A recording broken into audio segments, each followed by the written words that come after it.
श्री शिवाय नमस्तुभ्यं। अथाष्टदशों अध्यायः बंधन और मोक्ष का विवेचन। शिव पूजा का उपदेश। लिंग आदि में शिव पूजन का विधान। भस्म के स्वरूप का निरूपण और महत्व।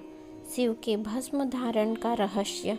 शिव एवं गुरु शब्द की व्युत्पत्ति तथा विघ्न शांति के उपाय और शिव धर्म का निरूपण। ऋषिगण बोले, हे सर्वज्ञों में श्रेष्ठ, बंधन और मोक्ष का स्वरूप क्या है, यह हमें बताइए।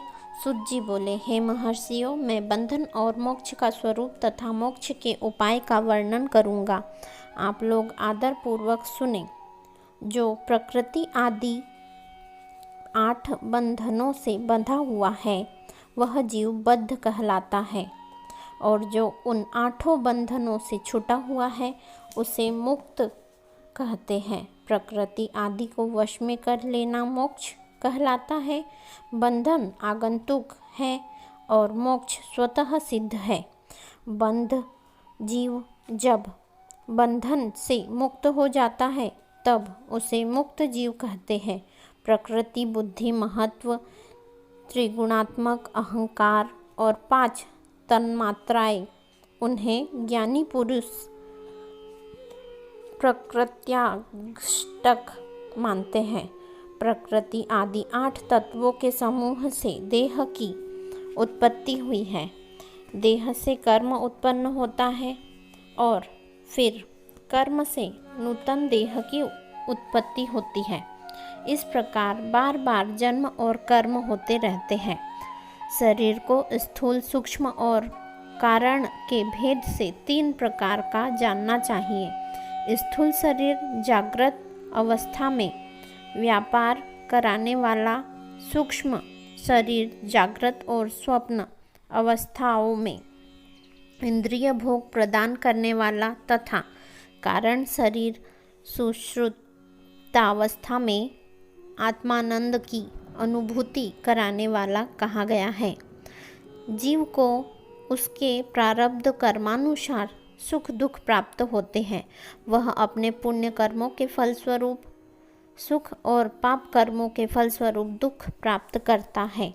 अतः कर्म पास से बंधा हुआ जीव अपने त्रिविध शरीर से होने वाले शुभ कर्मों द्वारा सदा चक्र की भांति बार बार घुमाया जाता है। इस चक्रवत भ्रमण की निवृत्ति के लिए चक्रकर्ता का स्तवन एवं आराधन करना चाहिए। प्रकृति आदि जो 8 पास बतलाए गए हैं उनका समुदाय ही महाचक्र है, और जो प्रकृति से परे है वे परमात्मा शिव है। भगवान महेश्वर ही प्रकृति आदि महाचक्र के कर्ता है, क्योंकि वे प्रकृति से परे हैं। जैसे वकायन नामक वृक्ष का ला जल को पीता और उगलता है, उसी प्रकार शिव प्रकृति आदि को अपने वश में करके उस पर शासन करते हैं। उन्होंने सबको वश में कर लिया है, इसलिए वे शिव कहे गए हैं। शिव ही सर्वज्ञ, परिपूर्ण तथा निःस्पृह है।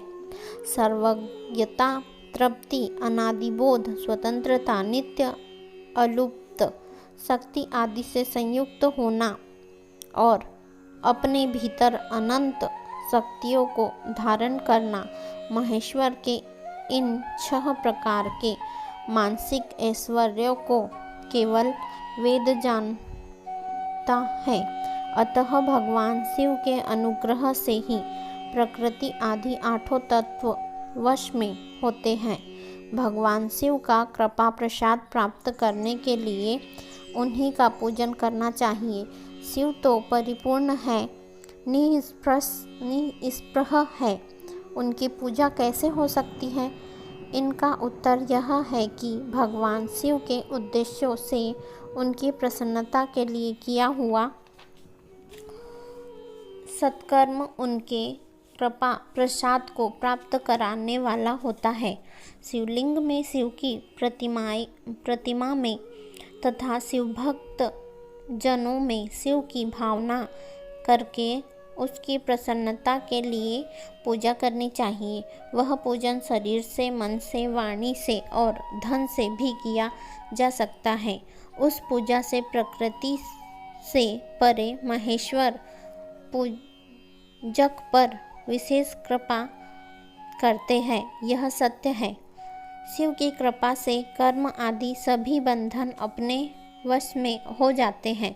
कर्म से लेकर प्रकृति पर्यंत सब कुछ जब वश में हो जाता है तब वह जीव मुक्ति कहलाता है और स्वात्मा राम रूप से विराजमान होता है। परमेश्वर शिव की कृपा से जब कर्म जनित शरीर अपने वश में हो जाता है तब भगवान शिव के लोक में निवास प्राप्त होता है। इसी को सालोक्य मुक्ति कहते हैं। जब तन्मात्राएं वश में हो जाती हैं तब जीव जगदम्बा सहित शिव का सामीप्य प्राप्त कर लेता है। यह सामीप्य मुक्ति है। इसके आयुध आदि और क्रिया आदि सब कुछ भगवान शिव के समान हो जाते हैं। भगवान का महाप्रसाद प्राप्त होने पर बुद्धि भी वश में हो जाती है। बुद्धि प्रकृति का कार्य है, उसका वश में होना शार्सिष्ट मुक्ति कही गई है। पुनः भगवान का महान अनुग्रह प्राप्त होने पर प्रकृति वश में हो जाएगी। उस समय भगवान शिव का मानसिक ऐश्वर्य बिना यत्न के ही प्राप्त हो जाएगा। सर्वज्ञता आदि जो शिव के ऐश्वर्य है उन्हें पाकर मुक्त पुरुष अपनी आत्मा में ही विराजमान होता है। वेद और शास्त्रों में विश्वास रखने वाले विद्वान पुरुष इसी को सामुज्जय मुक्ति कहते हैं। इस प्रकार लिंग आदि में शिव की पूजा करने से क्रमशः मुक्ति स्वतः प्राप्त हो जाती है। इसलिए शिव का कृपा प्रसाद प्राप्त करने के लिए तत्संबंधी क्रिया आदि के द्वारा उन्हीं का पूजन करना चाहिए। शिव क्रिया, शिव तप, शिव मंत्र जप, शिव ज्ञान और शिव ध्यान के लिए सदा उत्तरोत्तर अभ्यास बढ़ाना चाहिए। प्रतिदिन प्रातः काल से रात को सोते समय तक और जन्म काल से लेकर मृत्यु पर्यंत सारा समय भगवान शिव के चिंतन में ही बिताना चाहिए। सधोजातादि मंत्रों तथा नाना प्रकार के पुष्पों से जो शिव की पूजा करता है वह शिव को ही प्राप्त होता है।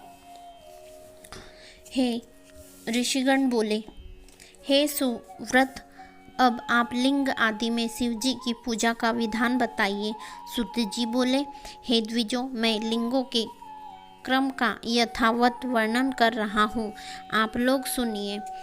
वह प्रणव ही समस्त अभीष्ट वस्तुओं को देने वाला प्रथम लिंग है। उसे सूक्ष्म प्रणव रूप समझिए।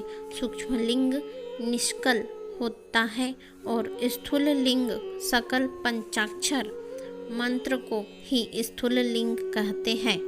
उन दोनों प्रकार के लिंगों का पूजन तब कहलाता है। वे दोनों ही लिंग साक्षात मोक्ष देने वाले हैं। पौरुष लिंग और प्राकृतिक लिंग के रूप में बहुत से लिंग हैं। उन्हें भगवान शिव ही विस्तार पूर्वक बता सकते हैं, दूसरा कोई नहीं जानता। पृथ्वी के विकार भूत जो जो लिंग ज्ञात है उनको मैं आप लोगों को बता रहा हूँ। उनमें प्रथम स्वयं शंभु लिंग, दूसरा बिंदु लिंग, तीसरा प्रतिष्ठित लिंग, चौथा चर लिंग और पांचवा गुरु लिंग है। देवर्षियों की तपस्या से संतुष्ट होकर उनके समीप प्रकट होने के लिए पृथ्वी के अंतर्गत बीज रूप से व्याप्त हुआ भगवान शिव वृक्षों के अंकुर की भांति भूमि को भेद कर नादलिंग रूप में व्याप्त हो जाते हैं। वे स्वतः व्यक्त हुए शिव ही स्वयं प्रकट होने के कारण स्वयंभू नाम धारण करते हैं। ज्ञानीजन उन्हें स्वयंभू लिंग के रूप में जानते हैं। उस स्वयंभू लिंग की पूजा से उपासक का ज्ञान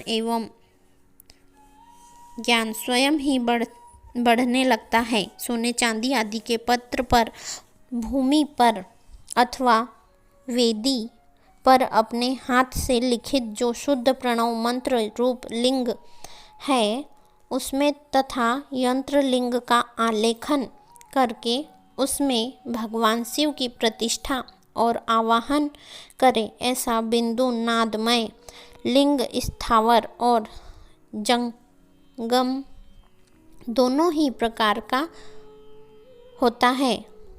इसमें शिव का दर्शन भावनामय ही है, इसमें संदेह नहीं है। जिसको जहाँ भगवान शंकर के प्रकट होने का विश्वास हो, उसके लिए वही प्रकट होकर वे अभीष्ट फल प्रदान करते हैं। अपने हाथ से लिखे हुए यंत्र में अथवा अकृत्रिम स्थावर आदि में भगवान शिव का आवाहन करके 16 उपचारों से उनकी पूजा करें। ऐसा करने से साधक स्वयं ही ऐश्वर्य को प्राप्त कर लेता है और इस साधन के अभ्यास से उनको ज्ञान भी प्राप्त हो जाता है। देवताओं और ऋषियों ने आत्मसिद्धि के लिए अपनी हाथ से वैदिक मंत्रों के उच्चारण पूर्वक शुद्ध मंडल में शुद्ध भावना द्वारा जिस उत्तम शिवलिंग की स्थापना की है, उसे पौरुष लिंग कहते हैं तथा वही प्रतिष्ठित लिंग कहलाता है। उस लिंग की पूजा करने से सदा पौरुष ऐश्वर्य की प्राप्ति होती है। महान ब्राह्मणों और महाधनी राजाओं द्वारा किसी शिल्पी से शिवलिंग का निर्माण कराकर मंत्र पूर्वक जिस लिंग की स्थापना तथा प्रतिष्ठा की गई हो, वह प्राकृत लिंग है। वह शिवलिंग प्राकृत ऐश्वर्य भोग को देने वाला होता है। जो शक्तिशाली और नित्य होता है उसे पौरुष लिंग कहते हैं, और जो दुर्बल तथा अनित्य होता है वह प्राकृतिक कहलाता है। लिंग नाभि, जिह्वा, नासिका का अग्रभाग और शिखा के क्रम से कटी, हृदय और मस्तक तीनों स्थान में जो लिंग की भावना की गई है, उस आध्यात्मिक लिंग को ही चरलिंग कहते हैं। पर्वत को पौरुष लिंग बताया गया है और भूतल को विद्वान पुरुष प्राकृत लिंग मानते हैं। वृक्ष आदि को पौरुष लिंग जानना चाहिए। गुल्म आदि को प्राकृत लिंग कहा गया है। साठी नामक धान्य को प्राकृत लिंग समझना चाहिए और शाली, अगहनी एवं गेहूं को पौरुष लिंग, अणिमा आदि 8 सिद्धियों को देने वाला जो ऐश्वर्य है, उसे पौरुष ऐश्वर्य जानना चाहिए। सुंदर स्त्री तथा धन आदि विषयों को आस्तिक पुरुष प्राकृत ऐश्वर्य कहते हैं। चर लिंगों में सबसे प्रथम रसलिंग का वर्णन किया जाता है। रसलिंग ब्राह्मणों को उसकी सारी अभीष्ट वस्तुओं को देने वाला है। शुभ कारक बाणलिंग क्षत्रियों को महान राज्य की प्राप्ति कराने वाला है। सुवर्ण लिंग वैश्यों को महाधनपति का पद प्राप्त कराने वाला है तथा सुंदर शिलालिंग शूद्रों को महाशुद्धि देने वाला है। स्फटिक लिंग तथा बाणलिंग सब लोगों को उनकी समस्त कामनाएं प्रदान करते हैं। अपना न हो तो दूसरे का स्फटिक या बाणलिंग भी पूजा के लिए निषिद्ध नहीं है। स्त्रियों विशेषतः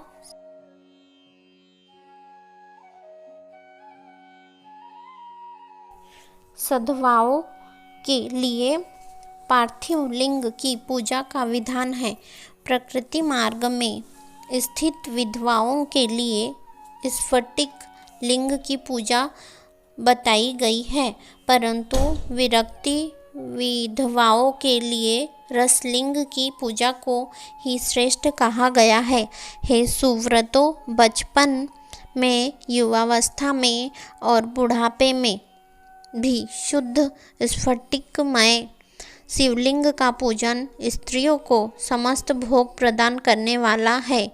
ग्रहासक्त स्त्रियों के लिए पीठ पूजा भूतल पर संपूर्ण अभिष्ट को देने वाली है। प्रवृत्ति मार्ग में चलने वाला पुरुष सुपात्र गुरु के सहयोग से ही समस्त पूजा कर्म संपन्न करे। इष्ट देव का अभिषेक करने के पश्चात अगहनी के चावल से बने हुए खीर आदि पकवानों द्वारा नैवेद्य अर्पण करें। पूजा के अंत में शिवलिंग को पधराकर घर के भीतर पृथक संपुट में स्थापित करें। जो निवृत्ति मार्गीय पुरुष है, उनके लिए हाथ पर ही शिवलिंग पूजा का विधान है।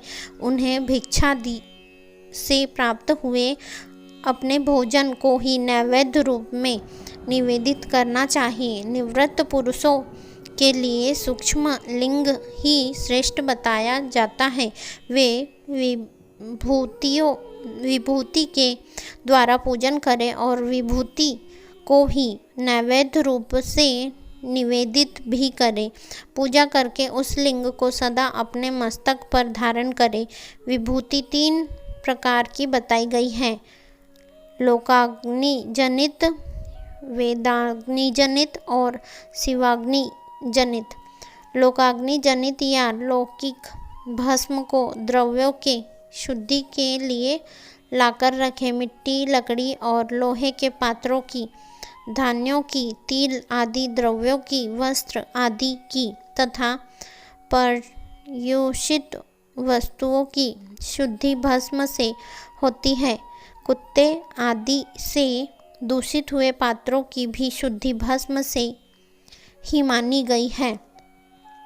वस्तु विशेष की शुद्धि के लिए यथा योग्य जल अथवा निर्जल भस्म का उपयोग करना चाहिए। वेदाग्नि जनित जो भस्म है, उनको उन वैदिक कर्मों के अंत में धारण करना चाहिए। मंत्र और क्रिया से जनित जो होम कर्म है, वह अग्नि में भस्म का रूप धारण करता है। उस भस्म को धारण करने से वह कर्म आत्मा में आरोपित हो जाता है। अघोर मूर्तिधारी शिव का जो अपना मंत्र है, उसे पढ़कर बेल की लकड़ी को जलाए। उस मंत्र से अभिमंत्रित अग्नि को शिवाग्नि कहा गया है। उसके द्वारा जले हुए काष्ठ का जो भस्म है, वह शिवाग्नि जनित है। कपिला गाय के गोबर अथवा गाय मात्र के गोबर को तथा शमी, पीपल, पलाश, वट, अमलतास और बिल्व, इनकी लकड़ियों को शिवाग्नि से जलाए। वह शुद्ध भस्म शिवाग्नि जनित माना गया है। अथवा कुश की अग्नि में शिव मंत्र के उच्चारण पूर्वक काष्ठ को जलाए। फिर उस भस्म को कपड़े से अच्छी तरह छानकर नए घड़े में भरकर रख दे। उसे समय समय पर अपनी कांति या शोभा की वृद्धि के लिए धारण करें। ऐसा करने वाला पुरुष सम्मानित एवं पूजित होता है। पूर्व काल में भगवान शिव ने भस्म शब्द का ऐसा ही अर्थ प्रकट किया था, जैसे राजा अपने राज्य में सारभूत कार को ग्रहण करता है, जैसे मनुष्य सस्य आदि को जलाकर पकाकर उसका सार ग्रहण करते हैं, तथा जैसे जठरानल नाना प्रकार के भक्ष्य भोज्य आदि पदार्थों को भारी मात्रा में ग्रहण करके उसे जलाकर सारतर वस्तु ग्रहण करता है और उस सारतर वस्तु में स्वदेह का पोषण करता है, उसी प्रकार प्रपंचकर्ता परमेश्वर शिव ने भी अपने में अधेय रूप से विद्यमान प्रपंच को जलाकर भस्म रूप से उसके सार तत्व को ग्रहण किया है। प्रपंच को दग्ध करके शिव ने उसके भस्म को अपने शरीर में लगाया है। उन्होंने विभूति भस्म पोतने के बहाने जगत के सार को ही ग्रहण किया है। शिव ने अपने शरीर में अपने लिए रत्न स्वरूप भस्म को इस प्रकार स्थापित किया है। आकाश के सार तत्व से केश, वायु के सार तत्व से मुख, अग्नि के सार तत्व से हृदय, जल के सार तत्व से कटिभाग और पृथ्वी के सार तत्व से घुटने को धारण किया है। इसी तरह उनके सारे अंग विभिन्न वस्तुओं के सार रूप है। महेश्वर ने अपनी ललाट के मध्य में तिलक रूप से जो त्रिपुंड धारण किया है वह ब्रह्मा, विष्णु और रुद्र का सार तत्व है। वे इन सब वस्तुओं को जगत के अभ्युदय का हेतु मानते हैं। इन भगवान शिव ने ही प्रपंच के सार सर्वस्व को अपने वश में किया है, अतः उन्हें अपने वश में करने वाला दूसरा कोई नहीं है, इसलिए वे शिव कहे जाते हैं। जैसे समस्त मृगों का हिंसक मृग पशु सिंह कहलाता है और उसकी हिंसा करने वाला दूसरा कोई मृग नहीं है, अतएव उसे सिंह कहा गया है। सकार का अर्थ है नित्य सुख एवं आनंद। इकार को पुरुष और वकार को अमृत स्वरूप शक्ति कहा गया है। इन सब का सम्मिलित रूप ही शिव कहलाता है, अतः इस रूप में भगवान शिव को अपनी आत्मा मानकर उनकी पूजा करनी चाहिए। पहले अपने अंगों में भस्म लगाए, फिर ललाट में उत्तम त्रिपुंड धारण करें। पूजा काल में सजल भस्म का उपयोग होता है और द्रव्य शुद्धि के लिए निर्जल भस्म का। दिन हो अथवा रात्रि, नारी हो अथवा पुरुष, पूजा करने के लिए उसे भस्म जल सहित ही त्रिपुंड रूप में ललाट पर धारण करना चाहिए। जल मिश्रित भस्म को त्रिपुंड रूप में धारण कर जो व्यक्ति शिव की पूजा करता है उसे सांग शिव की पूजा का फल तुरंत प्राप्त होता है। यह सुनिश्चित है, जो प्राणी शिव मंत्र के द्वारा भस्म को धारण करता है वह सभी ब्रह्मचर्य, गृहस्थ, वानप्रस्थ तथा संन्यास आश्रमों में श्रेष्ठ होता है, उसे शिवाश्रमी कहा जाता है, क्योंकि वह एकमात्र शिव को ही परम श्रेष्ठ मानता है। शिव व्रत में एकमात्र शिव में ही निष्ठा कर रखने वाले को न तो अशौच का दोष लगता है और न तो सूतक का। ललाट के अग्रभाग में अपने हाथ से या गुरु के हाथ से श्वेत भस्म या मिट्टी से तिलक लगाना चाहिए। यह शिव भक्त का लक्षण है। जो गुणों का रोध करता है वह गुरु है। यह गुरु शब्द का विग्रह कहा गया है। गुणातीत परम शिव राजस आदि स्वीकार गुणों का अवरोध कहते हैं, दूर हटाते हैं, इसलिए वे सबके गुरु रूप का आश्रय लेकर स्थित है। गुरु विश्वासी शिष्यों के तीनों गुणों को पहले दूर करके उन्हें शिव तत्व का बोध कराते हैं, इसलिए गुरु कहलाते हैं। अतः बुद्धिमान शिष्यों को उन गुरु के शरीर को गुरुलिंग समझना चाहिए। गुरुजी को सेवा शुश्रूषा ही गुरुलिंग की पूजा होती है। शरीर, मन और वाणी से की गई गुरु सेवा से शास्त्र ज्ञान प्राप्त होता है। अपनी शक्ति के शक्य अथवा अशक्य अशक्य जिस बात का भी आदेश गुरु ने दिया हो उसका पालन प्राण और धन लगाकर पवित्रात्मा शिष्य करता है। इसलिए इस प्रकार अनुशासित रहने वाले को शिष्य कहा जाता है। सुशील शिष्य को शरीर धारण के सभी साधन गुरु को अर्पित करके तथा अन्न का पहला पाक उन्हें समर्पित करके उनकी आज्ञा लेकर भोजन करना चाहिए। शिष्यों को निरंतर गुरु के सानिध्य के कारण पुत्र कहा जाता है। जिह्वा रूप लिंग में मंत्र रूपी शुक्र का कान रूपी योनि में आधान करके जो पुत्र उत्पन्न होता है उसे मंत्र पुत्र कहते हैं। उसे अपने पिता स्वरूप गुरु की सेवा करनी ही चाहिए। शरीर को उत्पन्न करने वाला पिता तो संसार प्रपंच में पुत्र को डुबोता है। ज्ञान देने वाला गुरु रूप पिता संसार सागर से पार कर देता है। इन दोनों पिताओं के अंतर को जानकर गुरु रूप पिता की अपने कमाए धन से तथा अपने शरीर से विशेष सेवा पूजा करनी चाहिए।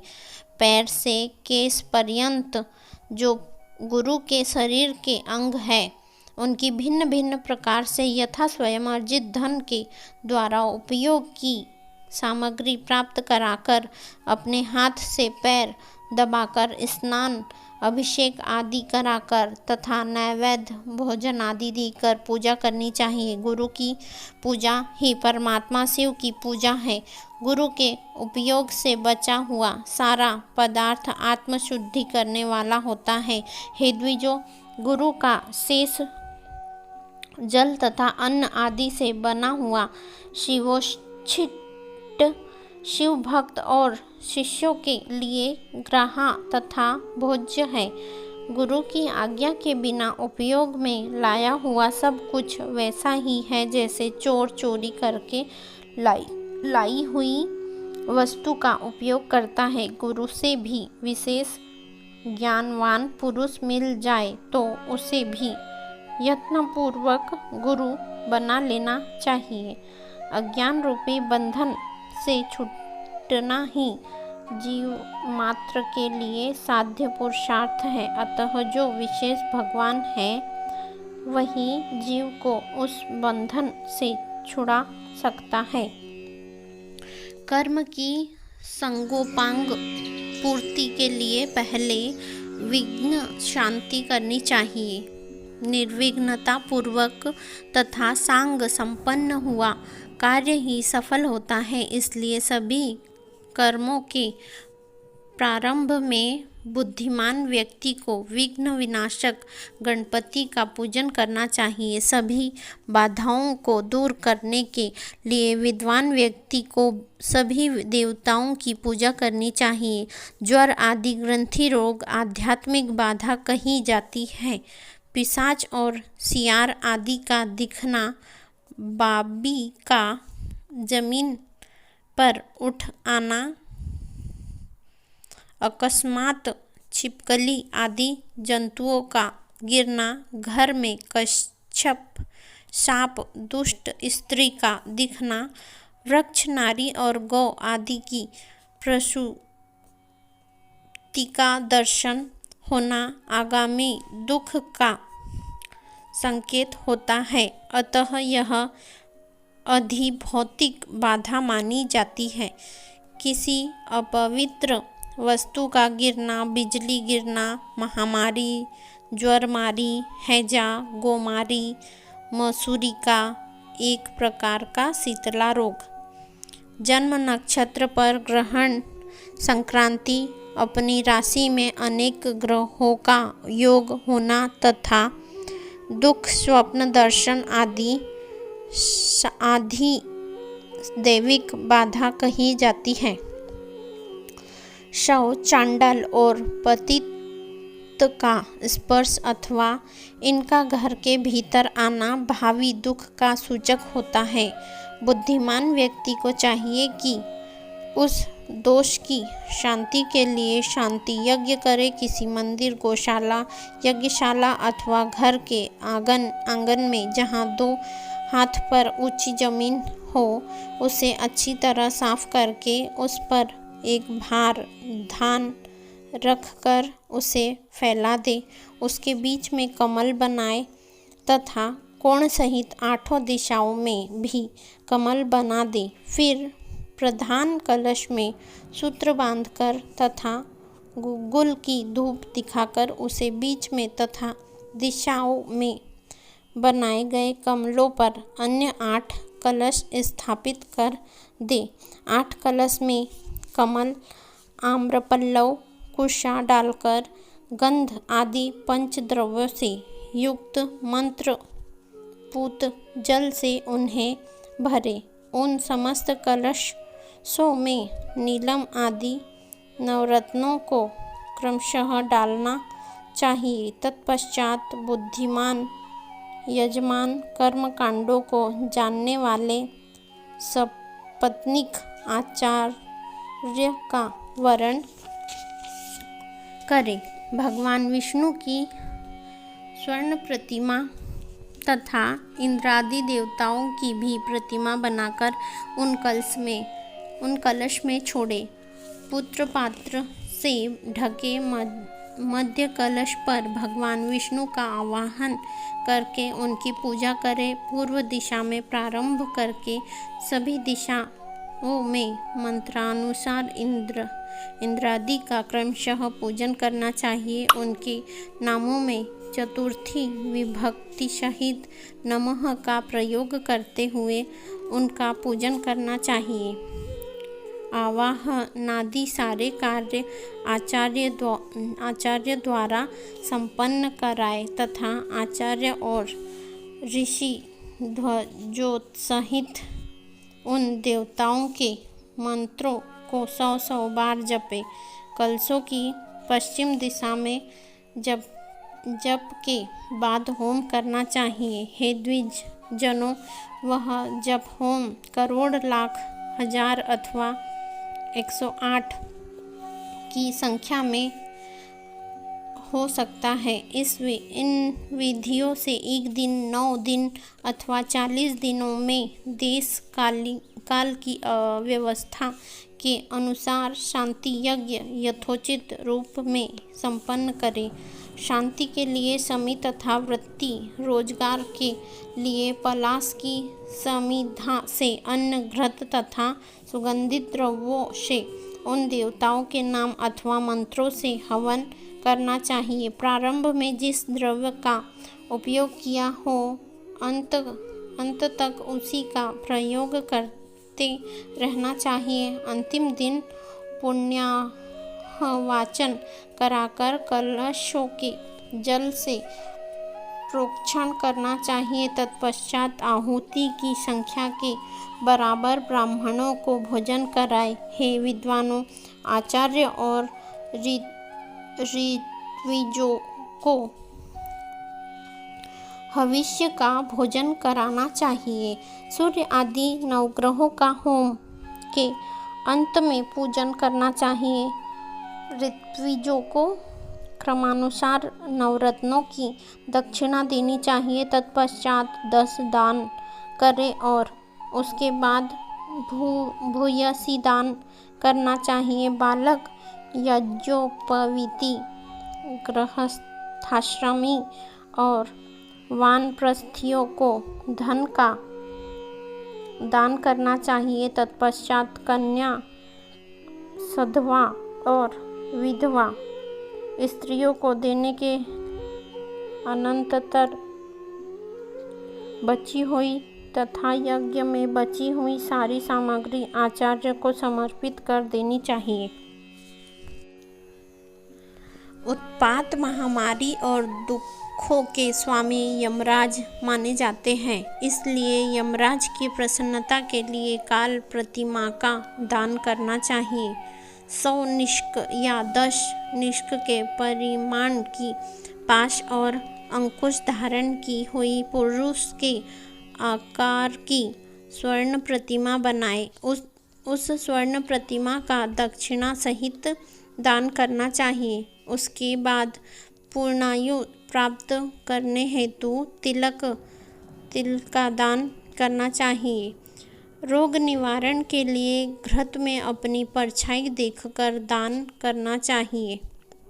1000 ब्राह्मणों को भोजन कराना चाहिए। धनाभाव में 100 अथवा यथाशक्ति ब्राह्मणों को भोजन कराना चाहिए। भूत आदि की शांति के लिए भैरव की महापूजा करें। अंत में भगवान शिव का महाभिषेक और नैवेद्य समर्पित करके ब्राह्मणों को पूरी भोजन कराना चाहिए। इस प्रकार यज्ञ संपन्न करने से दोषों की शांति हो जाती है। इन शांति यज्ञ का प्रतिवर्ष फाल्गुन मास में आयोजन करना चाहिए। अशुभ दर्शन होने पर तुरंत अथवा 1 महीने के भीतर यज्ञ का आयोजन करना चाहिए। महापाप हो जाए तो भैरव की पूजा करनी चाहिए। महाव्याधि हो जाए तो यज्ञ का पुनः संकल्प लेकर उसे संपन्न करना चाहिए। अकिंचन दरिद्र व्यक्ति तो केवल दीपदान कर दे, उतना भी न हो सके तो स्नान करके कुछ दान कर दे। 108, 1000, 10,000, 1 लाख या 1 करोड़ मंत्रों से भगवान सूर्य को नमस्कार करें। इस नमस्कारात्मक यज्ञ से सभी देवता प्रसन्न हो जाते हैं। भगवान शिव की इस प्रकार प्रार्थना करें। मेरी बुद्धि आपके ज्योतिर्लिंगमय पूर्ण स्वरूप में लगी है। मुझ में जो अहंता थी वह आपके दर्शन से नष्ट हो गई है। मैं अपनी देह से आपको प्रणाम करता हूँ। हे प्रभु, आप महान हैं, आप पूर्ण हैं और मेरा स्वरूप भी आप ही है। तो मैं भी इस समय मैं आपका दास हूँ। इस प्रकार यथा योग्य नमस्कार पूर्वक स्वात्म यज्ञ करना चाहिए। तत्पश्चात भगवान शिव को नैवेद्य देकर तांबूल समर्पित करना चाहिए।